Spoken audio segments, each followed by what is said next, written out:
በሁሉም ዚክሮች ላይ የማናጣው የሆነውን ታላቁን የአላህ Subhanahu Wa Ta'ala ስምን አላህ የሚለውን ስም ግን ብዙዎቻችን ትርጉሙን አናቀው። ወላሂ ብዙ እዝነቱን ማየት ይችላልሁኝ ስሰሙም ሆነ ወይም በጽሁፍም ተጽፎ ሳይው ያው ከፍተኛ ኢማን ይጨምርልኛል ብዬ አስባለሁ። አላህን ብቸኛ አምላክ የማድረግና ጌትነቱን አረጋግጦ አምልኮን ለሱ ብቻ መስጠትን የምታስወጅበው ግድ የምታደርገው አቃል ከሊመተ ተውሂድ የምትባለው አቃል በእስልምና ውስጥ ስለዚህ ይሄ ድንጋያችንም አላህ ነው፣ ይሄ ጨረቃችንም አላህ ነው እንዳይባል ያከሉበት ነገር አለ። እሱ ምንድነው? ቻይ ነው፣ አዛኝ ነው፣ ሁሉ ስራው ሁሉ ደግሞ በጥበብ የተሞላ ጌታ ነው። አንድም ስራው ጥበብ የሌለው አርራህማን የአላህ ስም ነው። አላህ የአርራህማን ስም ነው አይባልም። አርራህማን የአላህ ስም ነው የሚባለው፣ ወይም ደግሞ አልማሊክ የአላህ ስም ነው የሚባለው። የአላህ ሐቅ በባሮቹ ላይ ያለው የሱ መብት፣ ባሮቹ ደግሞ ከሱ ላይ ያላቸውን መብት ታውቃለህን አሉት። እኔ ምን አውቃለሁኝ ያ ረሱላህ፣ አላሁ ወረሱሉሁ አዕለም አለ። የአላህ አምልኮ የሚባለው ከውዴታ ጋር ስንፈጽመው እንጂ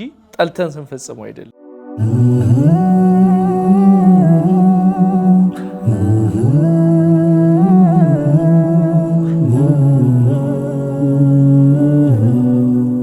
بسم الله الرحمن الرحيم الحمد لله رب العالمين والصلاة والسلام على رسول الله كبران أفريكا تي في ተመልካቾቻችን ይህ በባለፈው ፕሮግራሞቻችን እያየነው የነበረው ስለ አላህ Subhanahu Wa Ta'ala የምንነጋገርበት ፕሮግራማችን ነው።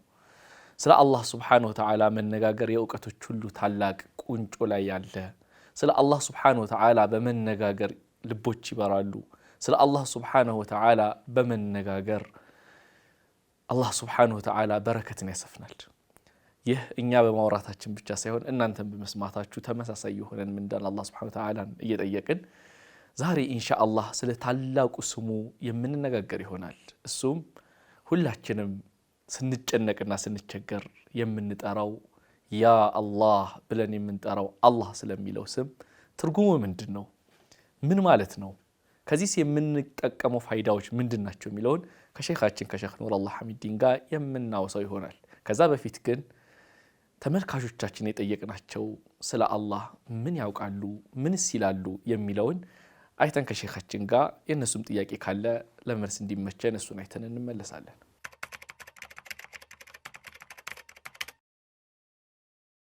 አላህ የሚለው ስም ድሮ ልጅ እያለን የሆነ የተፈጠረብኝ ምስል ነበረ። ማለት አላህ ይቆጣል፣ አሁን ግን ሰምሃው በትንሹ መቅመስ በቻልኩት ወላሂ ብዙ እዝነቱን ማየት ይችላልሁኝ። ኢምራን ዛሬ ላይ እዚህ መሆን የሚችል አይነት ሰው አይደለምና አላህ ሲባል ወላሂ እዝነቱ በደንብ ትዝ ይለኛል ምናምን ነገር ያን በደንብ ፊል አደርግበታለሁ። የኢማን የቀልብ ጉዳይ ስለሆነ አላህ ሲባል በእዝነቱ ረገድ ኢማኔን በደንብ እንድተዋወስ ምናምን ያደርገኛል። አላህ የሚለው ስም ያው ስሰሙም ሆነ ወይም በጽሁፍም ተጽፎ ሳይው ያው ከፍተኛ ኢማን ይጨምርልኛል ብዬ አስባለሁ።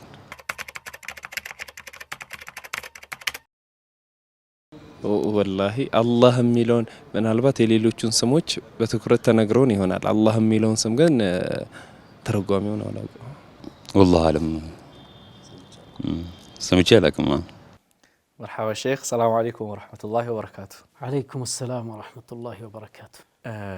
መቼም ታላቁን ስም ነው ዛሬ የምናነሳው። አላህ Subhanahu Wa Ta'ala ለዚህ አድሎናልና ከመጀመሪያ ተመልካቾቻችንም እውነት ነው ብዙ መስጂዶች ላይ አርራህማን ትርጉም ከነ ትርጉሙና ከነ ብዙ ኢማናዊ እንትኑ አፈሩ ወይም ተጽዕኖ ይነገራል። ስለ አልማሊክ ስለ ሌሎችም ስሞች አልገፋር፣ አልገፉር። ነገር ግን ሁሌ በሁሉም ዚክሮች ላይ የማናጣው የሆነውን ታላቁን የአላህ Subhanahu Wa Ta'ala ስምን አላህ የሚለውን ስም ግን ብዙዎቻችን ትርጉሙን አናቀውም። ብዙ ከተጠየቁት ጥያቄዎችም ይሄን መልስ ቅንጫቤ ነው እንጂ ከብዙዎቹ ጥያቄዎች ዋናው አናቀውም የሚለው ነውና ምንድነው እስኪ አላህ ማለት ማዕናው ምንድነው? ትርጉሙ ምንድነው? ቢስሚላሂ الرحمن الرحيم الحمد لله رب العالمين وصلى الله وسلم على سيدنا محمد الصادق الأمين وعلى آله وصحبه أجمعين። የሚገርመው ነገር አላህ የሚለው ቃል የማንልበት አጋጣሚ የለም። ግን ومن شدة الظهور الخفاء የሚባል ነገር አለ አይደል? በጣም ግልጽ ከመሆኑ የተነሳ ተደብቁ ማለት አብሮ ሆኖ ያኒ ያልተረዳኸው ነገር አሁን حتى አዝካራችን ዱዓችን እንቅስቃሴያችን ሰላታችን ሁሉ ነገር እኮ የአላህ ስም ሳይጠቀስበት አላህ የሚለው ቃል ሳይጠቀስበት የሚከናወን ነገር የለም። ግን ፊ ነፍስ الوقت አላህ የሚለው ቃል ትርጉሙ ምንድነው ብሎ ማንም ሰው ብዙ ትኩረት ሰጥቶ አያውቅም። ዑለማዎችም ሲያስተምሩ አልহামዱሊላሂ ረቢል ዓለሚን የሚለውን ሊላህ ያለውን አላህ ቃሉን ጃርና መጅሩር ነው متعلقون على كذا ብለው ያልፉትና አርራህማኒ ላይ ትኩረት ያደርጋሉ። ሐታ ደራሲዎች ራሱ እንደዚያ ነው የሚያደርጉት እና ሌላ እንትን የለውም። من شدة الظهور الخفاء ነው። ግን አላህ የሚለው ቃል من أسماء الله الحسنى ዋነኛው ስምና ሌሎቹ ስሞች ለሱ ሲፈት ሆነው የሚመጡለት ስም ነው። اسم الذات ነው እንምል اسم العلم لذات الرحمن عز وجل لذات الله عز وجل መጠሪያ ዋነኛ ስሙ እሱ ነው። ስለዚህም አላህ አላህ አላህ ነው ሁሉም ማለት ነው። ሐታ እንትን ስትምል ወላሂ ነው፣ ስትገዝት በአላህ ነው። አም بالرحمن بالكريم بالغفور ማንም አያስታውስም እና የሚገርም ነገር ነው። እና ማዕናውን እንግዲህ ዑለማዎች በተመለከቱት መልኩ ቋንቋዊ ትርጉሙንና ዑለማዎች የሰጡትን ትርጉም እያየን እንሄዳለን ማለት ነው። አላህ የሚለው ቃል አቡል ሀይተም እንደሚሉት ፈከሊመቱ አላህ አስሉሁ ኢላህ ነው።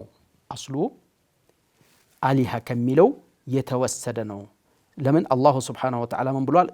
አስሉ ኢላህ ነው ብለዋል አቡል ሀይተም። ማስረጃ ያደረጉት መተኸዘ አላሁ ሚን ወለድን ወማ ካነ መዐሁ ሚን ኢላህን፣ አላህ ልጅን አልያዘም ከእርሱም ጋር አንድም ኢላህ አልነበረም። ኢዘን ለዘሀበ ኩሉ ኢላህን ቢማ ኸለቅ። ኢላህ ነው አስሉ አሉ። ቃሉ ላ የኩኑ ኢላህን ሐታ የኩነ ማዕቡደን። ኢላህ የሚለው ቃል ትርጉሙ ማዕቡድ ማለት ነው። ምክንያቱም ኢላህ የሚለውን ስያሜ አይሰጠውም ማዕቡድ እስከሚሆን ድረስ። ማዕቡድ ከሆነ ማዕቡድ ማለት የሚመለክ ማለት ነው። ስለዚህ አላህ ማለት ተመላኪ ማለት ነው። በቃ ተመላኪ አምላክ እንደምንለው ማለት ነው። ስለዚህ አላህ ስንል ቀጥታ ጌታ ተመላኪያችን እምናመልከው የሱ ባሮች ይሆን የሚል ትርጉም ነው የሚይዘው ማለት ነው። ወሐታ የኩነ ለዒባዲሂ ላ የኩኑ ኢላሃን ሐታ የኩነ ማዕቡደን ማዕቡድ እስከሚሆን ድረስ ወሐታ የኩነ ለዒባዲሂ ኻሊቀን እንደገና ፈጣሪ እስከሚሆን ድረስ ወራዚቀን ወሙደብረን ሲሳይ ሰጪ ነገራቶችን አስተናባሪ ቻይ የሆነ ጊዜ ብቻ ነው አላህ ሊባል የሚችለው። ወመን ለም የኩን ከዛሊክ ፈለይሰ ቢኢላህን እንደዚህ ያልሆነ ደግሞ ኢላህ የሚለው ስያሜ ሊሰጠው አይችልም። ሐታ ወኢን ዑቢደ ዙልመን ነው የሚሉት። ዝም ብለው በበደል የማይገባው በግፍ የማይገባው ሁኖ ቢያመልኩትና አምላካችን ቢሉት እንኳ አምላክነት ተገብቶት አይደለም። ስለዚህ አላህ ሊባል አይገባውም ማለት ነው።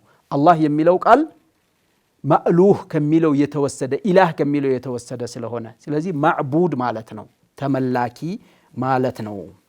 ስለዚህ አሁን ከእሳቸው እንኳን የቋንቋዊ ፍቺ ስናየው ለምሳሌ እንዴ ከሊም ይመለካል።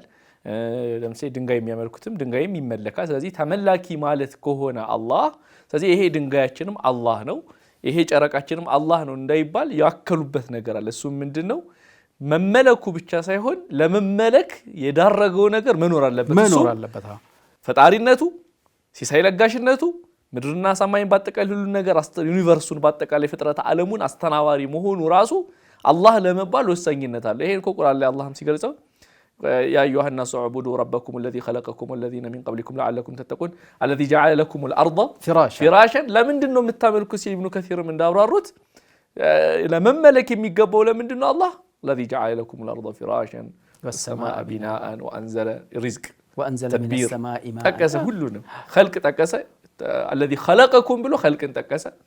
الذي جعل لكم الارض فراشا والسماء بناء وانزل من السماء ماء فأخرج به من الثمرات رزقا لكم فلا تجعلوا لله أندادا። ስለዚህ ይህን የሚያደርግ ነው ኢላህ ሊሆን የሚችለው። ይህን የማያደርግ ኢላህ ብለው ቢሰይሙትም አምልኮም ቢሰጡትም ለኢላህነት ብቁ አይደለም። ስለዚህ ይህንን ካደረገው ጌታ ውጭ ያለን ስያሜውንም መስጠት አምልኮንም ለሱ ማድረግ ግፍ ነው፣ በደል ነው ማለት ነው። አይገባውም ተደርጓል ግን ይህ መደረጉ ግን የተከለከለ ነው ወይም በደል ነው። فلذلك والإله سبحانه هو المعبود بحق ኢላህ በእውነት የሚመለከውም እሱ ነው ማለት ነው። ሲመለክም ደግሞ መመለክ ተገቢው ሆኖ ማለት ነው። መመለክ ስለሚገባው ማለት ነው። የሚገባው ለምንድን ነው? የፈጠረው እሱ ነው፣ የሚያኖረው እሱ ነው፣ የመኖር ምክንያትን ያመቻቸው እሱ ነው።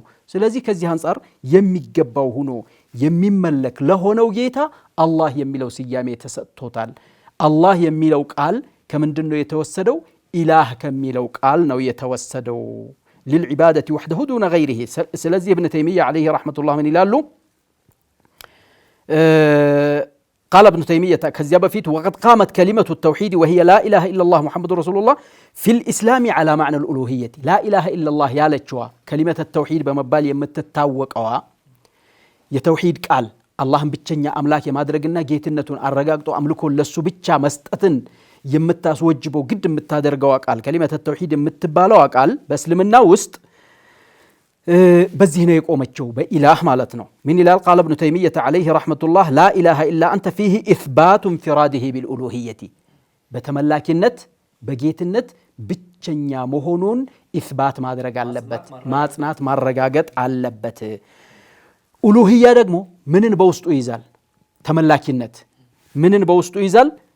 ተተضمن كمال علمه وقدرته ورحمته وحكمته. ይህን ሁሉ በውስጡ ይዛል። ኡሉሂያ ስትል አንደኛ እውቀቱ የተሟላ ነው። ከየት እንደመጣህ፣ ለምን እንደመጣህ፣ ምን እንደሚያስፈልግህ፣ እንዴት እንደምትኖር በደንብ ያውቃል። ይህን ዒልሙን ታረጋግጣለህ አምላክ ነው ካልከው ማለት ነው።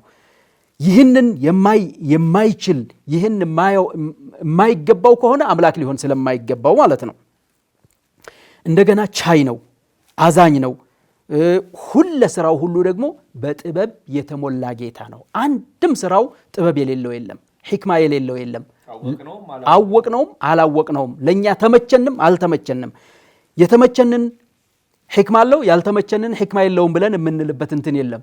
አላሁ ስብሓነሁ ወተዓላ እያንዳንዱን ነገር ጥበብ የሞላው ነገር አድርጎ የፈጠረውና የሚያኖረው ስለሆነ ከዚህም የተነሳ ኢላህ የሚለው ስያሜ ተወሰደና ኢላህ ከሚለው ቃል አላህ የሚለው ስያሜ ተወሰደ ማለት ነው። ስለዚህ አላህ ማለት ማዕቡድ ማለት ነው፣ ተመላኪ ማለት ነው። ጀዛኩሙላሁ ኸይረን ሼኽ። ከዚህ ተመልካቾቻችን ይህን ፕሮግራም የሚከታተሉት ሁሌ የምንጠራው የሆነው የአላህ ስም ትርጉሙ በአማርኛ ሲመጣ አምላክ ተመላኪ ማለት ነው። ለአምላክነትና ለተመላኪነት ደግሞ የተመላኪ የሚሆን ፈጣሪ መሆን አለበት፣ ረዛቅ ወይም ሰጪ ለጋሽ መሆን አለበት። እንዲሁም ደግሞ ፍጥረተ ዓለሙን የሚያስተናብር ጥበበኛና ሌሎቹም ባህሪያቶች ያሉት መሆን አለበት። ይህን ደግሞ ያሟለው አላህ ብቻ ነው። ስለዚህ ማንም አካል አላህ ተብሎ ለመጠራት ብቁ አይደለም፣ ለመመለክም ብቁ አይደለም የሚል ነው በእነዚህ ደቂቃዎች ስለ አላህ ትርጓሜ የተረዳ ነውና እንደው በተቀሩት 2 ደቂቃዎች ላይ ረፍት እስከመውጣታችን በፊት ብዙ ጊዜ ካዩ አልራህማን፣ አልራሂም፣ አልኻሊቅ፣ አልረዛቅ የመሳሰሉት ስሞች ይጠቀሱና እነዚህ ሁሉ የአላህ ስሞች ናቸው ይባላል። ነገር ግን ምን አይባልም? አላህ የረዛቅ ስም ነው፣ አላህ የአተዋብ ስም ነው፣ አላህ የአራህማን ስም ነው አይባልም። የዚህ ሚስጥሩ ምንድነው? ወይ ደግሞ ሐቂቃ ይሄ አላህ የሚለው ቃል ኢስሙል ዓለም የዛቱ መጠሪያ ዋነኛ ስሙ ነው። ሌሎቹ ስሞች የዚህን የስም ምንድነው ውስጡ የያዘውን ማዕና እንደ መዘርዘር ወይም ገላጮች ናቸው።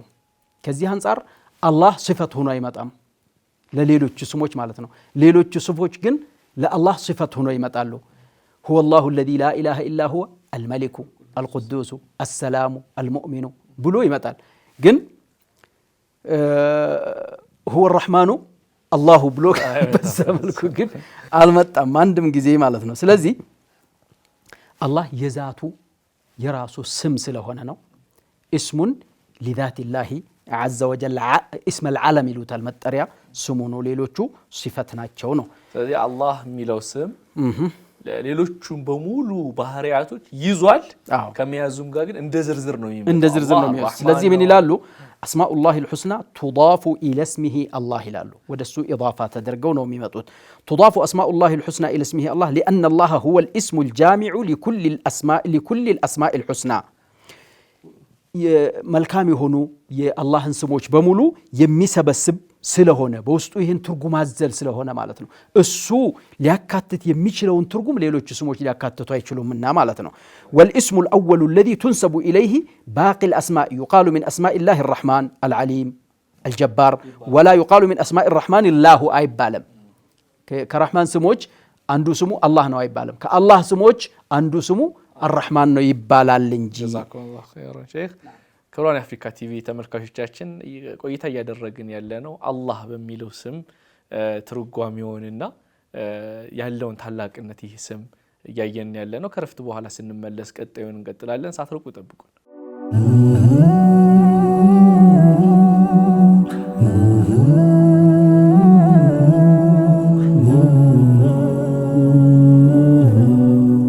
ክብራን አፍሪካ ቲቪ ተመልካቾቻችን ተመልሰን መተናል እያየን የነበረው ስለ አላህ Subhanahu Wa Ta'ala ስሞች ያወራን ነበር ሼክ ይቀር ነገር አለ ስለ አላህ Subhanahu Wa Ta'ala الرحمن የአላህ ስም ነው አላህ የአርራህማን ስም ነው አይባልም الرحمن የአላህ ስም ነው የሚባለው ወይም ደግሞ አልማሊክ የአላህ ስም ነው የሚባለው ይሄን ይቀር ነገር ካለ ብዙ ይቀር የለም ነገር ግን እንደዚህ ስንል አሁን በቃል ደረጃ ሌሎቹ ሲፈት ሆነው እንደሚመጡ አውርተን ያለፍ ነው ግን ቁርአንም ላይ አላህ Subhanahu Wa Ta'ala ሲገልጽ هو الله الذي لا اله الا هو الله الله እርሱ ነው ያ ከርሱ በስተቀር ሌላ አምላክ የሌለ የሆነ ጌታ አለና الملك القدوس السلام المؤمن المهيمن ብሎ በዚያ መልኩ ነው ሌሎቹን ስሞች የሚደረድረው እና የቁርአንን ጥቅሱን በቦታው ላይ ለመጥቀስ ያክል ብቻ ነው ወደ ኋላ መለስ ያሉት ኩት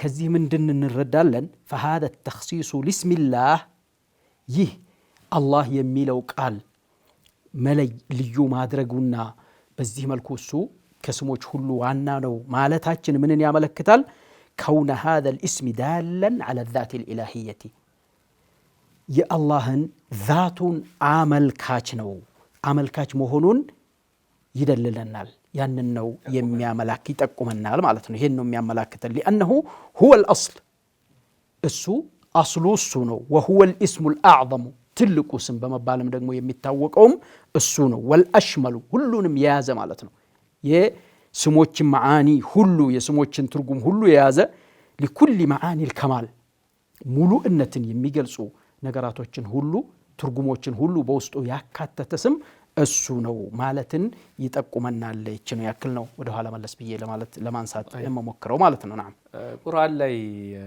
አንድ ቦታ ላይ ሳይ هل تعلم له سميا የምትለዋን ቃል ላይ በሲዩጢ ይመስልኛል ወይሳችሁ ዘግቦት ይሆነ የራሳቸው ይሆናል هل تعلم له سميا ማለት በአላህ ተብሎ የተሰየመ ታቃለህን እንደማለት ነው ብለውታልና እስኪ በዚህ ጉዳይ ላይ እንበል ምድር ላይ هل تعلم له سميا በሚለው ይሄ ተፍሲሩ ከሆነ አላህ ተብሎ የተሰየመ አለመኖሩ ይህ ምንን ይጠቁመናል ዝም ብለን ከተጨባጫችንና ከዋቂያችን ነው እንግዲህ የምንነሳው ሱዩጢም እንደዚሁ ዳሰው ነው እንጂ እንትን ብለው አይደለም ማስረጃ ደረጃ እንትን ብለው አይደለም ማለት ነው አሁን ዝም ብለህ ስታይ በእኛ ዋቂዕ ከዱሮም ቢሆን حتى ኪታብ ላይ እንኳን በዚህ መልኩ ተጽፎ ስሙ ይሄ ሆኖ አይታው የምታውቀው ነገር አለ ኢዘን የለም እንደዚያ ከሆነ አላህ Subhanahu Wa Ta'ala ለዚህ ስም ራሱ ነው ክብር የሰጠው ማለት ነው ሌላ ቀርቶ حتى ረህማን ራሱ የለም ረህማን የሚባል እኮ እኔ ሰምቼ አላውቅም ረህማን اليمامة ብቻ በውሸት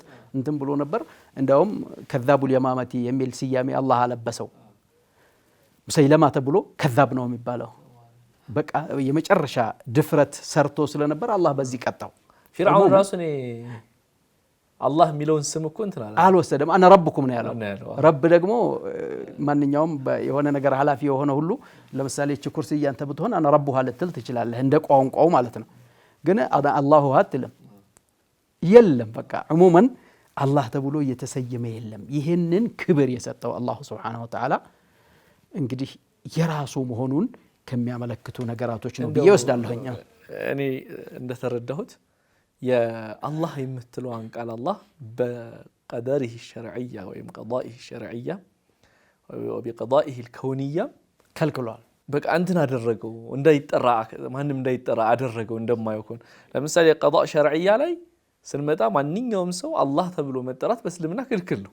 አርራህማንም ተብሎ መጠራት አርራህማንም እንደዛው ነሳለው።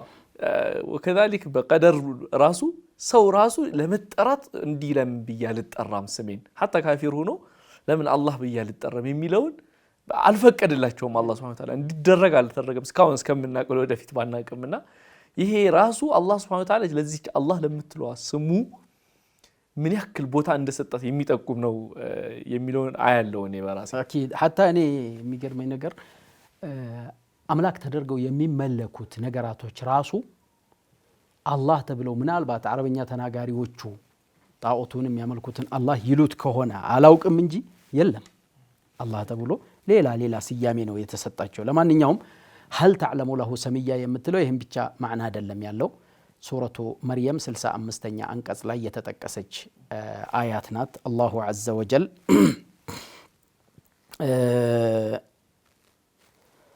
ምን ብሏል? ረቢ السماوات والأرض فاعبده واصطبر لعبادته هل تعلم له سميا ይላል። የሰማያትና የምድር ጌታ እርሱ ነው አለና فاعبده ተገዛው واصطبر لعبادته لسو أملكو لسو مجزا تاجس صبر زياو لا تأجس تادرجي هل تعلم له سميا لسو أشان تاك إلا تعالى هندي كسوغا أشالي هون يميشلن تاوك إلا تعالى هيبلو الله سبحانه وتعالى ينقرال. فمعنى قوله تعالى هل تعلم له سميا هل تعلم له مسامية ومشابها ومماثلا من المخلوقات كسو እሱን የመሰለ በሱ ስም የተሰየመ እሱ ጋር ሊመሳሰል የሚችል ከፍጥረታት የምታውቅለት አለነ የለም። ይሄ ምን ይላሉ ሼክ ሳዕዲ عليه رحمة الله وهذا استفهام بمعنى النفي المعلوم بالعقل አሉ። استفهام ነው ታውቅለት አለህ እንዴ ሲሉ ጥያቄ ነው። ጥያቄው ግን ኢንካሪ ነው አታውቅም የለም ማለት ነው። عقل ነው ይሄን የሚረዳው አይ لا تعلم له سميا ምንም ያኒ የሱ ሰሚይ የሱ አቻ ሊሆን የሚችል የሱ ከሱ ጋር ሊገዳደር እኩል ሊሆን የሚችል የለም አይታወቅም። ለምን لانه الرب እሱ ጌታ ነው وغيره مربوب ሌላው ደግሞ መርቡብ ነው ጌታ የሚኮንበት ፍጥረት ነው። አዎ وهو الخالق وغيره مخلوق እሱ ፈጣሪ ነው ሌሎቹ ሁሉ ተፈጣሪ ናቸው። እሱ የተብቃቃ ነው ሌላው ሁሉ ደግሞ ወደሱ ከጃይ ነው። ከሱ ሊብቃቃ የሚችል ፈጽሞ የለም። طيب ሼክ ይሄን ካን هل تعلم له سميا ላይ አላህ የሚለው ስም ማወቅ ወይም ደግሞ አላህ የሚለው ስም ኢማን ላይ የሚፈጥረው ተጽዕኖ ምን ምንድነው? በጣም ብዙ ነው። እዚያ ላይ ከመግባታችን በፊት هل تعلم له سميا كميلو للنسانا يه قال راسو الله سبحانه وتعالى بزي ملكو ياسقمطو منين يملكتال لالو يدل على أن الله هو المستحق للإفراد والعبودية وأن عبادته حق وعبادة ما سواه باطل.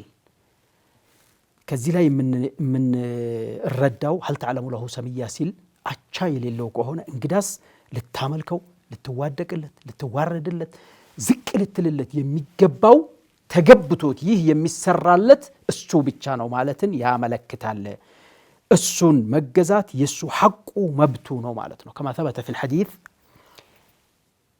أن النبي صلى الله عليه وسلم قال لمعاذ بن جبل هل من دنا يالوت أتدري ما حق الله على العباد وحق العباد على الله ያላህ ሐቅ በባሮቹ ላይ ያለው የሱ መብት ባሮቹ ደግሞ ከሱ ላይ ያላቸውን መብት ታውቃለህን አሉት። እኔ ምን አውቃለሁኝ ያ ረሱላህ አላሁ ወረሱሉሁ አዕለም አለ። እሱ ይወቁ እንጂ ይንገሩኝ አላቸው። ሲላቸው ሐቁላሂ ዐለ ልዒባድ አን ያዕቡዱሁ ወላ ዩሽሪኩ ቢሂ ሸይአ እሱን ሊገዙት ነው ምንም ነገር ላያጋሩበት የሱ መብት ይሄ ነው። የነሱ ደግሞ ያላጋሩበት ጊዜ ሌላው ወንጀል ሊመራቸው ነው ብለው አሉ። እንግዲህ هل تعلم له سميا እንግዲህ ያው ከአላህ ከሚለው ቃል ማዕና የወጣ አይደለም ማለት ነው። አላህ ማለት ማዕቡድ ማለት ነው ብለናል። ማእሉህ ማለት ነው ብለናልና አላህ ከሚለው ቃል የሚታየው ተጽዕኖ ኢማናዊ ተጽዕኖ ልባዊ ተጽዕኖ ብዙ ነው። ከዚያ ውስጥ የአላህ ስም የፈጣሪ ስም መሆኑ አሁን እንዳሳለፍ ነው ማለት ነው። ሁሉንም የጌትነትን ባህሪ በውስጡ ያካተተ መሆኑ ነው አንተን እንድታመልከው ለሱ እንድትተናነስለት የሚያደርግህ ማለት ነው። ፈስሙ አላህ ሁወ ልእስሙ ልአዕظሙ ወልአሽመሉ ሊኩሊ አስማኢሂ ብለናል። ወሲፋቲሂ አንደኛ ከዚያ ውስጥ የምናገኘው ዓላ ሰቢል ልሚታል ለልሐስር ተጅሪዱ ልመሐበት ልላህ ዐዘ ወጀል ፍቅርህ ለአላህ ብቻ ማድረግን ያመጣልሃል።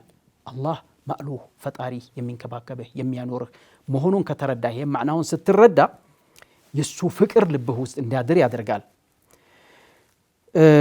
አንድ ሙእሚን አን አላህ ስብሓነሁ ወተዓላ ሁወ ልኢላሁ ልሐቅ ወልመውጁዱ ልሐቁ ተባረከ ወተዓላ የሚለውን እሱ ብቻ ነው እውነተኛ አምላክ ያለውም እሱ ነው የሚጠቅመው እሱ ነው የሚጎዳው እሱ ነው የሚለው ልብ ውስጥ ካደረ ሁሉም ኸይራት ሁሉ የማገኘው ከሱ ነው ካለ ልብ ውስጥ ምን ያድርለታል? ምን ይገባል? የሱ ፍቅር ይገባል፣ የሱ ክብር ይገባል። ደግሞ ፊ ነፍሲል ወቅት የአላህ ክብር ውስጡ ይገባለታል፣ ያልቀዋል ማለት ነው።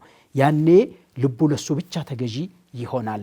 አላህ የሚለውን ቃል ማዕናውን በደንብ ጠንቅቆ ማወቁ ይህን ያፈራለታል። ሁለተኛ ዒባዳ የሚለው ትርጉሙ ራሱ እኮ ጋር ስንመጣ ለአላህም መገዛት የሚለው ኢጅላለን ወተዕዚመን ወመሐበተን ብለው ነው የሚገልጹት። ኢጅላለን ወተዕዚመን ወመሐበተን ከመውደድ ጋር ነው አምልኮ። ለአላህ የአላህ አምልኮ የሚባለው ከውዴታ ጋር ስንፈጽመው እንጂ ጠልተን ስንፈጽመው አይደለም። ስለዚህ ጠልተውማ እኮ ምድር ላይ ያለው በሙሉ ለአላህ ዓቢድ ባሪያ ነው። ተኛ ሲባል ይተኛል፣ ተነሳ ሲባል ይነሳል፣ ተንቀሳቀስ ሲባል ይንቀሳቀሳል፣ ብላ ሲባል ይበላል። ነገር ግን ትክክለኛው ዒባዳ ኢጅላለን ወተዕዚመን ወመሐበተን ሲሆን ነው። እና አላህን በስትክክሉ ማወቅ የአላህን የምንፈጽማቸውን አምልኮ በውዴታ እንድንፈጽማቸው ማድረጉ አንድ ኢማናዊ ተጽዕኖ ነው ማለት ነው። ኢማናዊ ተጽዕኖ ነው። መሐባን ይፈጥርልሃል፣ እሱን ማክበርን ይፈጥርልሃል፣ ለሱ መተናነስን ይፈጥርልሃል ማለት ነው ልብህ ውስጥ። ሌላው ሁለተኛው ተሕቂቅ አልኢፍቲቃሪ ኢለላህ ዐዘ ወጀል ለአላህ ከጃይነትህን ያረጋግጥልሃል። በቃ አንተ በዓፊያህ አላህን ትከጅላለህ፣ በዱንያህ አላህን ትከጅላለህ፣ በኑሮህ አላህን ትከጅላለህ። ዱንያ በሙሉ በአላህ እጅ ነው። እንደገና ደግሞ ከዚህ ዓለም ወደዚያ የተሻገርክ ጊዜ ደግሞ ጀነትን እንደሚሰጥህ አንተ ያኒ ከአላህ የማትብቃቃ ሁለንትንህ እሱ መሆኑን ያረጋግጥልሃል። ያኔ ያንተን ሙፍተቂርነት የአላህን ገኒዩን አንከ መሆኑን ታረጋግጣለህ ማለት ነው። አንተ ወደ እሱ ከጃይ፣ እሱ ደግሞ ካንተ የተብቃቃ ምንም ካንተ የሚፈልገው ነገር የሌለ መሆኑ ካንተ የሚፈልገው ነገር ቢኖር አንተ የሱ ባርነትህን እንድትገልጽለትና ያኔ ላንተ የፈጠረውን ነገር ሁሉ ላንተ ሊያደርግልህ ነው የሚሻው። ምክንያቱም እዚህ ዱንያ ላይ ሲፈጥርህ አንተን ባሪያ ሆነህ እንድትኖር ነው። ወማ ኸለቅቱል ጂነ ወልኢንሰ ኢላ ሊያዕቡዱኒ። ያኔ ደግሞ ሁሉ ነገር ላንተ ነው የተፈጠረው። የቁሉ ልመውላ ጀለ ወዐላ ወሁወ ለዚ ኸለቀ ለኩም ማ ፊል አርዲ ጀሚዐን በምድር ላይ ማ ፊል አርዲ በምድር ውስጥ ያለ ነገር ሁሉ አጠቃላይ ለእናንተ ፈጠረላችሁ። ለአንተ አገልግሎት ላይ የሚውለው አገልግሎት ላይ ታውለዋለህ፣ አገልግሎት ላይ የማይውለውን ደግሞ ለአንተ ዱዓ ያደርግልሃል። ሊአነከ ዐብዱላህ ዐዘ ወጀል። እና ይሄ ልብህ ውስጥ ሙፍተቂርነትን ያረጋግጥልሃል፣ ከጃይ መሆንህን ያረጋግጥልሃል። ምክንያቱም እኔ ባሪያ ስለሆንኩኝ ባሪያ ደግሞ ከባሪያ የሚጠበቀው ምንድን ነው? ለታዘዘበት ቦታ መገኘት፣ ለአለቃው ለሱ ለአሳዳሪው እንትን ማለት ነው። ዝቅ ማለት መተናነስና የሚያስፈልገውን ነገር ደግሞ ከሱ መፈለግ ነው። ስለዚህ አላህ አሰይድ እንደመሆኑ አረብ እንደመሆኑ ያንን ደግሞ የሚጠቁመው ደግሞ አላህነቱ ወይም ደግሞ ተመላኪነቱ ነውና አላህ የሚለው ስም ውስጣችን ሲገባ ፈላጊነትን መተናነስን ይጠቁማል። ጀዛኩም አላህ ኸይረን ሼክ። ሰዓት የኢማናዊ ተጽዕኖቹን ለመዘርዘር አልበቃንምና ወደ ቀጣይ ሐለቃ ብናዘዋወረው እላለሁ። እስካሁን እየተማርን ያለነው ክቡራን የአፍሪካ ቲቪ ተመልካቾቻችን ስለ አላህ ሱብሓነሁ ወተዓላ ትርጓሜውን አይተናል። አላህ ሱብሓነሁ ወተዓላ አላህ ተብሎ የተጠራ ፍጡር እንኳን እስከዛ ድረስ ተሰምቶ አለመታወቁ አላህ በዚህ ጉዳይ ላይ በውሳኔው እንኳን በቀደሩ ራሱ ያልፈቀደው ጉዳይ መሆኑን አይተናል። እንዲሁም ደግሞ አላህ የሚለውን ስም ማወቅ ኢማናዊ ተጽዕኖ ምንድነው የሚለውን አንድ ሁለት ጠቅሰን ዛሬ ላይ ሰዓት ገድቦናል።